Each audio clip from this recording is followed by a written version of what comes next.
The pieces are starting to fall into place for the Broncos. What will this roster look like, though, in 2021 after the Broncos made some big moves in free agency? Welcome into Broncos Weekend, everybody. I'm Matt Boyer. Alexis Perry, Steve Foley, and Voice of the Fan will be along in just a moment. But as always, we start with the Hall of Famer, Steve Atwater. That's right. Steve, I usually ask how you're feeling at this point in the show, but I'm feeling good, though, just so you know. Well, you know, when you have the big news at the safety position all week long. I'm doing great. Here we go. That's what I like to hear. We're going to peer into the crystal ball, Steve, a little bit. We just referenced some big news at safety. The Broncos made a lot of great moves in free agency, but they also made a lot of moves to retain some guys. So let's look ahead. Before we get into the draft, we're going to start, draft talk here over the next couple of weeks. Before we get to that, though, we're going to look at the Broncos 2021 roster, and we're going to start on defense. And as I have it here, Bradley Chubb, Shelby Harris, Mike Purcell, Draymond Jones, Von Miller all up front. And then you've got Josie Jewell and Alexander Johnson at the inside linebacker position. And then in the secondary, Ronald Darby and Kyle Fuller on the edges. Bryce Callahan, likely an inside guy playing that nickel role, but he's versatile. And then we've got, of course, Justin Simmons and Kareem Jackson rounding out the secondary on the back end. So, Steve, which area do you feel is the strongest right now on the defense? Well, you would have to say, come on, you got Von Miller and Bradley Chubb at the edge. You're not going to go safety or DBs? No, I would. Okay. But when you got Bradley Chubb and Von Miller, you got to go outside linebacker, that edge position. Man, those guys are both superstars. If you only had one of them, you would have a great rusher. But to have both of them on the same roster, terrorizing quarterbacks, I think the nod has to go to them. Von Miller coming off an injury, and Bradley Chubb coming off a season where he wasn't as productive as he wanted to be. And I think it's solely because he was coming back off the knee injury. He's going to be 100% this year. He and Von Miller, come on. For me, it's the corners, though, because Vic Fangio said last year, you can never have too many good corners. I agree.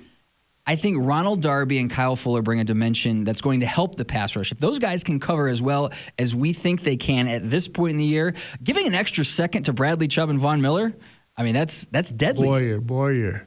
It never goes. It always goes the other way. The rushers make it easier for the defender, for the secondary. Secondary never makes it. Well, sometimes we got great corners. They can cover a little bit longer, but they can't cover forever. So in my eyes, it always starts up front. Those guys get pressure. We make interceptions on the back end. We make us look good. We get to showboat into the end zone and all that good stuff. If you don't have those guys up front, none of that's happening. Justin Simmons becomes the highest paid safety in the NFL. Well-deserved. Well-deserved. And it was funny because the thing that he said at his press conference was, you know what, I hope we can get Kareem back now, which ends up happening just a couple of days later. So, Steve, what does that continuity do now for this Broncos secondary?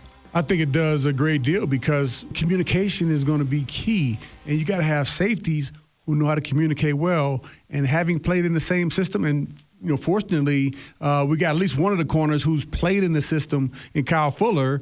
That's certainly going to help out. But with Ronald Darby having not played in the system, kind of a new system for him, you need safeties who can, get those calls out quickly, loudly, and with confidence, knowing that they made the right call. And so I think that's going to be a big help for this defense, having both Justin and Kareem back in the fold. But one thing I thought that was cool to see was how much these guys love playing with each other. Because Shelby, when he got signed, one of the first things he said was, I hope we get Justin back.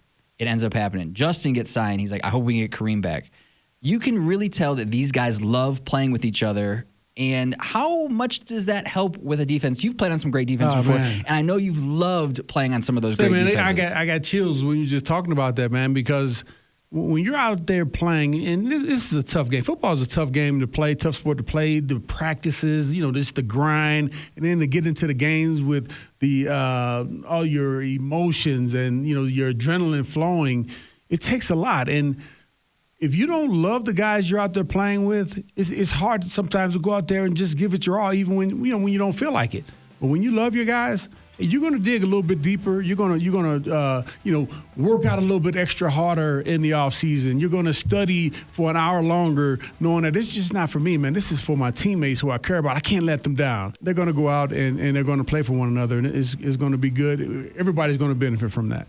We're going to come back. We're going to circle back to the defense in a second. I want to go to the offense, though, because The offense was largely untouched in free agency, especially that first wave. Mike Boone was really the only guy that they brought in to bolster the offense. Let's take a look at the lineup here. Drew Lock, of course, your number one QB. We'll get into that, Steve. Melvin Gordon still holds that pole position at the running back spot. Noah Fant, your number one tight end. Jerry Jeudy, Cortland Sutton, and I have Tim Patrick right now. That wide receiver room is dangerous. Tim Patrick, of course, tendered at a second-round level. And then the line remains largely the same with Garrett Bowles, Dalton Reisner, Lloyd Cushenberry, Graham Glasgow, and Juwan James. So, Steve, which position group do you feel the best about right now? It sounds like wide receiver. Oh, yeah, wide receiver. Wide receiver. I would say tight end. If Albert O didn't have that knee injury last year, I would say that that could be up there in the rankings. But, man, clearly with Cortland Sutton coming back, Jerry Jeudy, Tim Patrick, KJ Hamler, come on, man. Deshaun Hamilton. Deontay Spencer as a returner. Deontay Spencer, yeah, man. That wide receiver room is stacked. Steve, everybody's going to look at this and point to the fact that the Broncos did not address the quarterback position in free agency. To me, it looks like the Broncos are going to have to invest some type of draft capital, whether it be trading a pick to go out and get a veteran or using draft capital on a quarterback in this year's draft. How do you see this thing playing out? Oh, man. Well, unless we go out and try to get a veteran, and hey, Sam Darnold's in that class. He's a veteran. You never know if the Jets, they're planning on drafting, Got the number 2 pick. Yeah, draft the quarterback with that number 2 pick. I think we're all kind of hoping that Drew Lock is getting better right now, and he's going to come out and win that starting position. But just in case he's not ready, we got to have somebody ready to step in and play as well. Lock's been working hard. He's been in the building all offseason, so hopefully that means great things to come. Right. Let's put a bow on this thing though, Steve. Where do you think the Broncos still need to address the roster? We've got defensive tackle Mike Purcell's coming off a Liz Frank injury. There's been a lot of talk about maybe adding an inside linebacker in the draft. In addition to adding a quarterback and inside linebacker. Yep. I also would like to see, like I said before, a dominant pass-rushing interior defensive lineman. I like to see a guy who can, he may not be the best against stopping the run, but he can drive those offensive linemen back into the backfield and have a quarterback, dodge, getting out of the way. That would warm my heart to just get one of those guys, kind of like Jumpy Gathers, where he just, he did the forklift and he just take the guys back to the quarterback. Jumpy Gathers, Steve, man, you're reaching back there. I like it. Back in the day, man. You got to look at the film on Jumpy Gathers, that forklift. We got to take a break, Steve. When we come back on Broncos Weekend, you're chatting with one of the all-time greats, Steve Foley. Sticky Hands, Steve Foley. Steve, you and Steve Foley are talking about the legacy of great safeties and what lies ahead for the 2021 Broncos. Plus, Alexis Perry is back with Voice of the Fan. Hear how an extra pair of tickets in 1977 led to a lifetime of love for football in one member of Broncos country. That's next. Justin Simmons and Kareem Jackson are back in the fold for 2021, so who better to offer some perspective this week than two of the best all-time Broncos safeties? This week, Steve Foley is joining Atwater's A-Team to discuss the legacy of great safeties in Denver, as well as what he likes about the current Broncos squad. Steve Foley, Denver Broncos, great. Now, you've been a former cornerback and safety. I want to get your take on that recent activity with the Broncos, and starting with re-signing both Justin Simmons and Kareem Jackson. What are your overall thoughts on that, on those two signings? Well, it looks like they're putting together a first-rate defense. Like they really care about keeping the nucleus, the core of the defense together and building on it.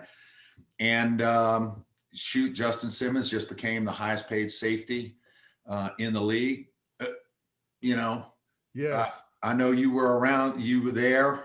It's a little different in today's game and the money, but he's deserving, man. He does. Yeah. And the message that's being sent to me around the Broncos team is that if you play ball, if you're a good player and you do the work necessary and you're a good core leader of the team, they're going to pay you. Yeah. And everybody gets excited about that. Everybody wants to, that elevates guys' games and gives them an incentive, to train hard in the off season, which is where the work is really done, And and Kareem Jackson, getting him back. You know, everybody said he was gone.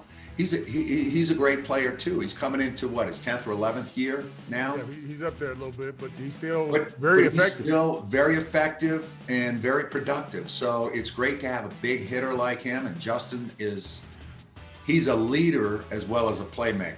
Now, with the history of great safeties here with the Broncos, you and me, included in that group.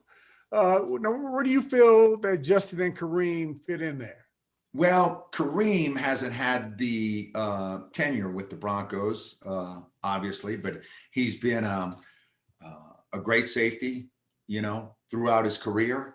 I don't know how many interceptions he has, maybe 20, but he's a great hitter and playmaker. Right. And so interceptions isn't the only barometer. It's playmaking, it's tackling. I think as a Bronco, he's had a good run, but it's a short run so far. We'll see how long he stays. And for Justin, he's on a great trajectory and could be one of the all-time greats. But as you and I know, it takes consistency over a long period of time. And, we pray that he stays healthy and he's got a good long career. We'd love to keep him here in Denver for his whole career. All right, let's put your cornerback hat on now. You played a little bit of corner too. let's talk about this. Didn't like it as much as I did free safety. Right. Especially opposite of Louis Wright. They weren't going at Louis Wright. They're gonna come to my side. So I did get a lot of chances for interceptions on that. But I love free safety. Corner, you're out there on an island. Oh man. Hey, I have much respect for corners, boy. All right, with Ronald Darby, who was with the Washington football team last year, and then Kyle Fuller, who was with the Bears last year. How do you think these additions will help the defense? I spent some time and looked at their highlight reels, each of them. And, Ronald Darby, world-class sprinter. He had a few shortened seasons a couple of years ago. He had like 8 and 9 games that he played in. But last year he played in, I think, all 16 games. And so he's coming up and he's got his health back. I think he has some severe fractures, ribs or something like that cut his time. But a playmaker, great speed, and Kyle Fuller, he's a baller, man. He comes up and hits and tackles, yes. and I'm like, this is a good football player. And of course, Vic Fangio knows him from Chicago. So we got 2 good corners coming in, and we got some other ones that are left on the roster that are good too. So I think Bryce we're Callahan, setting up Michael with Ojemudia. Yeah. Essang Bassey. Yeah, man. We got some guys there, man. We got stacking the defense again. We're putting the onus on the offense to score some points. Okay. Now I've claimed that this defense is going to be a top 5 defense this year. What are your thoughts on that? Am I wrong? Am I in the ballpark? You are right, with one caveat. Healthy. The last 2 years, we haven't had Bradley Chubb and Von Miller together. Yes. If they stay together, we will have a top 5. If those 2 pass rushers with good corners that don't need that great of a pass rush, you add a pass rush, and man, it's looking like it's going to be a tremendous season for the secondary with those pass rushers together. But they got to stay healthy. All right, Steve. Hey, man, awesome stuff. I always appreciate it. I always love chopping it up about football and life. Yes, sir, man. You're the man. Give the family a big hug for us, and we hope to see you soon. Always good to see you, Steve. Thanks, Steve. Our thanks to Steve Foley for joining the A-Team this week when we come back on Broncos Weekend. Alexis Perry brings us the story of Jim Cobb. Hear how 2 tickets in the East Stands at Old Mile High began a lifelong love affair with the orange and blue. That's next. Jim Cobb has been involved in football at almost every level in the state of Colorado. But that love for football, and especially his Broncos, can be traced all the way back to 1977 and a pair of extra tickets to Old Mile High. Alexis Perry and Steve Atwater are chatting with Jim in the latest Voice of the Fan. Thanks so much, Matt. I could speak on behalf of Steve when I say that we have absolutely loved getting to know members of Broncos country from near and far over the last couple of months.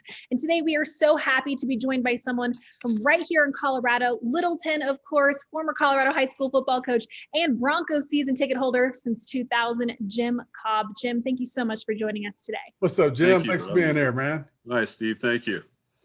Jim, you've spent most of your life in Colorado. You played semi-pro football for the old Colorado Wildcats. You coached the game at the high school level. So clearly you love the game of football, but tell us how you fell in love with the Denver Broncos specifically. Funny story with that was my dad had come home one afternoon and had some Bronco tickets that he got from his boss. And my dad wasn't a big Bronco fan. So he just slyly walks in, he puts the tickets on the table. And I'm kind of, as a 7-year-old, I'm kind of, I wonder what those are. And my dad goes, well, I got these tickets from my boss, but I don't know if anybody wants to go. And I kind of gave that look at my dad, like, you've got to be kidding me. I remember asking my mom if she'd make dinner early so that I could go to bed early because I got to be ready for the game. 2:00 kickoff. I have to be there, no doubt about it. My parents are looking at me going, he's really going to bed at 4:30 in the afternoon. Okay. And so got up the next day, got my stuff ready, sat there and watched the game. The Broncos won the game. And from then on, it was ready to go. I was a Bronco fan for life. Jim, there have been so many amazing moments in Broncos history, but is there one in particular that stands out as your favorite? Yeah, again, after watching the Broncos lose in Super Bowl 12, of course, John Elway comes to town and he's talked about, I didn't know a lot about John Elway. In fact, actually, it's kind of funny because I knew more about Gary Kubiak at Texas A&M than I really did about Elway at Stanford. But watching him come in and do what he did and then sitting with my friends in high school, watching the drive. And it was, going from oh man, we lost another opportunity to, oh my gosh, we're really going to do this. And it was just absolutely amazing. Then we, before the Broncos went to Super Bowl 21 out in Pasadena, they actually did a fan kickoff at Mile High Stadium right before they left to go to Pasadena, and there was easily 65,000 people at that. It was a free opportunity, just fill the stands and send the team off, and it was absolutely amazing. It really was. Wow. But Jim, now what are your thoughts now on George Payton, the first wave of free agency signings with Ronald Darby, Kyle Fuller, Mike Boone, and then also the return of Kareem Jackson, who we just found out yesterday, and then, of course, Justin Simmons, Von Miller, and Shelby Harris? Sure. I think that with Von and Shelby and Kareem, I think it's nice to keep that cohesion, keep that leadership group that's going to be there. Darby I've seen some flashes with him and Fuller. They don't seem to be big ball hawks, but everything that I've seen from those guys, and I watched a little bit of film, was just looking at how well they stay with their guy. Mm-hmm. How well they, there's a lot of times where they put themselves in good places to make plays. And I think with Ojemudia, couple of those guys being young, I don't think they're just there yet. And I think that these guys, obviously that leadership is going to be huge this year for the Broncos. And, it's such a drag to see Vaughn go down with his injury. Oh, man, I know. And, you just felt like the season too, right? Yeah, and you had that special feeling we're going to do some amazing things, especially with COVID and everything going on. But to watch him go down, it was like, what will our season look like this year? Again, we're building up on so much hype and so much excitement that I just think it's going to be great to see what we'll do. And adding this infusion of guys with leadership, I think it's going to be absolutely exciting. Okay, really quick before we go here, Jim, do you have any questions for the Hall of Famer? I do, Steve. Since we were talking about free agency and things like that, I really have always wondered, at the end of your career, the Broncos had given release and such. What was your mindset, or what were your thoughts when you ended up signing with the New York Jets? Well, I knew I wanted to play at least one more year. And, I kind of knew something was up during my last year playing with the Broncos, which was the 1998 season, I went out with, great vibes, great relationships, Mike Shanahan and I and Mr. Bolin and all our coaches. Everything was good. And I always knew when I started in the NFL that, hey, it's going to end. It doesn't last forever. This is one of those professions that, you can't do it till Tom Brady can, but most people Sure. get to their 40, 45 years old. I had a great career here. I had a lot of great relationships. And for me, that was the most important thing. Yeah, it was hard to see you in green and white. There's no doubt about it. Hey, it was, oh man, I was crying like a baby before the game, man. The national anthem was playing, and I was looking over. I was like, man, I'm supposed to be over there with all my guys. it was tough being on the opposing sidelines. I got to be honest. Well, Jim, thank you so much for joining us here today, and thank you for being such a loyal Broncos fan. We really appreciate you. Yep, and we love that jersey too. Thank you very much. Appreciate it. Matt, back to you. Thank you, Alexis, and a special thanks to Jim as well, not only for being a season ticket holder, but also being a lifelong member of Broncos Country. That'll do it for us today on Broncos Weekend. I'm Matt Boyer. So long, Broncos Country. We will see you next week.